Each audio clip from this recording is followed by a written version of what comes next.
Lions club Sankalp Kakinada వారు sponsor చేసిన మేము సైతం సహృదయ దివ్యాంగుల క్లబ్ ప్రారంభోత్సవం ఘనంగా జరిగింది. క్లబ్ ను శనివారం Lions district governor EVV Eshwar Kumar ఆధ్వర్యంలో లావణ్య సమయ మంత్రి అధ్యక్షతన మల్టిపుల్ నుంచి విచ్చేసిన ముఖ్య అతిథి జ్యోతి రమేష్ రాజు ఇన్స్టిలేషన్ లో వినూత్నంగా అద్భుతంగా ప్రారంభించబడింది. ఎక్స్టెన్షన్ చైర్పర్సన్ గా మెట్ట రాధ, బాలాంత్రపు సుచిత్ర వ్యవహరించారు. ఈ సందర్భంగా వక్తలు మాట్లాడుతూ దివ్యాంగులకు కొన్ని ప్రత్యేకతలు ఉంటాయన్నారు. గ్రహణ శక్తి, పట్టుదల, మెమరీషన్ ఇవన్నీ కలిగి ఉంటారన్నారు. సమాజంలో ఏదో సాధించాలనే పట్టుదలతో వారు ఉంటారన్నారు. ఇటువంటి వారిని కొంతమందిని ఎంపిక చేసి ఈ క్లబ్ ను ప్రారంభించడం అభినందనీయమన్నారు. ప్రత్యేక లక్షణం ఏంటంటే అందరూ కూడా దివ్యాంగులు, వారందరితో ఈ క్లబ్ ఏర్పాటు చేయడం జరుగుతుంది. ఈ క్లబ్ని సంకల్ప క్లబ్ సుచిత్ర గారు, మన మెట్టారాధ గారు క్లబ్ రావడానికి వారి సహకారం, వారి పాత్ర చాలా ఎక్కువగా ఉంది. ఈ క్లబ్ని ఇన్స్టాల్ చేయడానికి ఈరోజు మన మల్టిపుల్ కౌన్సిల్ చైర్మన్ శ్రీశాంతి గారు, అదేవిధంగా ఇంట్రడక్షన్ చేయడానికి ఆలోచన వచ్చిన రాధా మెట్టా గారికి, సుచిత్ర గారికి నేను మనస్ఫూర్తిగా అభినందనలు తెలియజేస్తున్నాను. ఇప్పటి వరకు మనం అన్ని అవయవాలు సరిగ్గా ఉన్నవాళ్ళు మాత్రమే సర్వీస్ చేయాలనే ఒక దీనిలో ఉన్నాము. కానీ ఇప్పుడు చరిత్ర తిరిగి రాశారు మన దివ్యాంగులు. మేము కూడా సేవ చేస్తాం, మేము కూడా ఎంతో కొంత ఈ సేవలో మేము కూడా కార్యకర్తలుగా వర్క్ చేస్తామని 20 మంది మరి ఈరోజు మెంబర్స్గా జాయిన్ అవ్వటం అనేది లయన్స్ క్లబ్ ఇంటర్నేషనల్కి 14 లక్షల మందికి కూడా ఇది ఒక ఆదర్శంగా నిలబడుతుందని నేను మనస్ఫూర్తిగా వారికి అభినందనలు తెలియజేస్తున్నాను. మరి ఈ కార్యక్రమాన్ని ఈరోజు కొత్త కార్యవర్గాన్ని ప్రమాణ స్వీకారం చేయడానికి ఇక్కడికి వచ్చాను. ఇది నా అదృష్టంగా భావిస్తున్నాను. మల్టిపుల్లో నేను చైర్మన్గా ఉన్నప్పుడు ఈ కార్యక్రమం ఇనాగ్రేట్ అవ్వడం నిజంగా నా అదృష్టంగా భావిస్తున్నాను. ఈ అవకాశం ఇచ్చిన అందరికీ కూడా థ్యాంక్ యూ. దృష్టిలోంచి సహృదయ అనే క్లబ్ పురుడు పోసుకోవడం జరిగిందండి. ధన్యవాదాలు. అంటే భవిష్యత్తులో మరి ఎట్లా అంటే ఇప్పుడు ఇక్కడ మీరైతే ఏర్పాటు చేశారు, మీకు జిల్లా వ్యాప్తంగా, రాష్ట్ర వ్యాప్తంగా, మొత్తం ప్రపంచవ్యాప్తంగా ఉన్నట్టున్నాయి ఈ లయన్స్ క్లబ్. ఈ లయన్స్ క్లబ్ మనకి ప్రపంచవ్యాప్తంగా లయన్స్ క్లబ్లు ఉంటాయండి. మన జిల్లాలో ప్రతి ప్రపంచం మొత్తం కూడా మీకు ఎట్లా ఉంటాయంటే డిఫరెంట్ టైప్స్ ఆఫ్ క్లబ్స్ ఉంటాయి.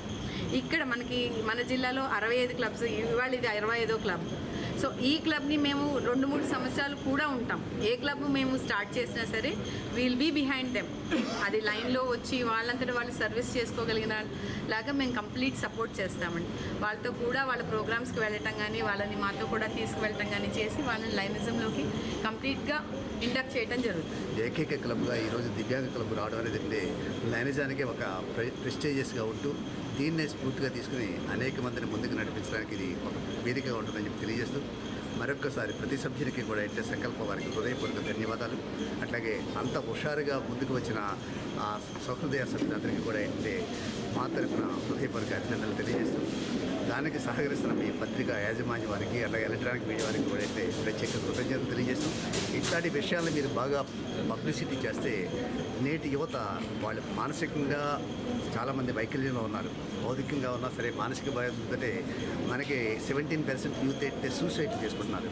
అట్లాంటి యువతకి ఏంటంటే దివ్యాంగులు ఏ విధమైన సేవా కార్యక్రమాలు చేస్తున్నారంటే వాళ్ళలో తెలియని శక్తి జాగృతం అవుతుంది, వాళ్ళకి ఇది ప్రేరణగా ఉంటుంది. కాబట్టి ఇట్లాంటి విషయాలు మీ మీడియా ద్వారా బాగా ప్రాచుర్యం చేస్తే యువతకు కూడా మీరు ఏంటంటే ఒక విధమైన ప్రేరణ ఇచ్చేవారుగా అవుతుంది. మరొక్కసారి మీ అందరికీ హృదయపూర్వక ధన్యవాదాలు తెలియజేస్తాం. మా సంఘం తరపు నుంచి, మా సమాఖ్యల తరపు నుంచి మేము ఎన్నో సేవా కార్యక్రమాలు చేస్తున్నాం ఇండివిజువల్గా. ఈరోజు అందరం కలిస్తే మరి ఇంకా ఎక్కువ కార్యక్రమాలు మేము చేయగలమని చెప్పేసి మదర్ తెరీసా ఎప్పుడు చెప్తా ఉంటారు. ఒకరిగా చేసేది వేరు, అలాగే ఇద్దరుగా చేసేది వేరు, అందరూ కలిస్తే చాలా అద్భుతాలు చేయొచ్చని ఎప్పుడైతే మదర్ తెరీసా అన్నారో అదే మాటని మేమందరం ఆచరణలో తీసుకొని ఈరోజు ఈ క్లబ్ ద్వారా మరి ఈ రాధా మేడం గారి, రాజేశ్వరి మేడం గారు, ఇలా లయన్స్ ఇంటర్నేషనల్ వీళ్ళందరి సహకారంతో ఎన్నో కార్యక్రమాలు చేయాలనుకుంటున్నాం. మరి వీళ్ళందరి సహకారంతో మరి ఈరోజు ఈ కార్యక్రమానికి ఇన్స్టలేషన్ కార్యక్రమంలో వచ్చినటువంటి పెద్దలందరికీ కూడా ధన్యవాదాలు తెలియజేస్తున్నాను. నా పేరు సురేష్ కుమార్ అండి, సహృదయ క్లబ్ ప్రెసిడెంట్గా ఉన్నాను. అలాగే ఈ రేపు ఏప్రిల్లో కూడా మళ్ళీ మనం దివ్యాంగుల మ్యారేజెస్ అనేవి ఇక చేద్దాం అనుకుంటున్నాం. మన ఆగస్టులో చేస్తాం, మళ్ళీ ప్రతి 6 నెలలకి ఒకసారి మనం ఈ కార్యక్రమం చేస్తాం. కాబట్టి ఈసారి ఈ సహృదయ క్లబ్ని ముందు పెట్టి మన ఈ వికలాంగుల వివాహాలు అనేవి మన ఏప్రిల్లోని జరిపించడం జరుగుతూ ఉంటుంది. సహృదయ అనే క్లబ్ తోటి మన లయన్స్ ఇంటర్నేషనల్లో మొదటి ఈ యొక్క ప్రత్యేకమైన క్లబ్ ఇన్స్టలేషన్ జరుగుతున్న సందర్భంగా వారికి నా శుభాకాంక్షలు తెలియజేస్తూ ఈ యొక్క క్లబ్కి నాంది పలికిన లేక వారిని స్థాపించినటువంటి ఇంట్రడ్యూస్ చేసినటువంటి క్లబ్ వారికి సంకల్ప వారికి ప్రత్యేకమైన నమస్కారాలు చెప్తూ, సంకల్ప క్లబ్ అనగానే మనకు ఒక మంచి ఐడియా వస్తుంది కాకినాడలో. ఈ సంకల్ప అనే క్లబ్బు మనకి కాకినాడలో ఉండటం ఒక గర్వకారణం అని చెప్పాలి. వారు చేసే వినూతనమైన కార్యక్రమాలు, రొటీన్ కార్యక్రమాలు కాకుండా స్పెషల్ ఇన్నోవేటివ్ థింకింగ్ ఎన్నో కార్యక్రమాలు చేస్తూ ఉంటారు. అవన్నీ మన రాజయ్య గారు, తర్వాత రాధా గారు, ప్రెసిడెంట్ గారు ఎక్స్ప్లెయిన్ చేస్తారు.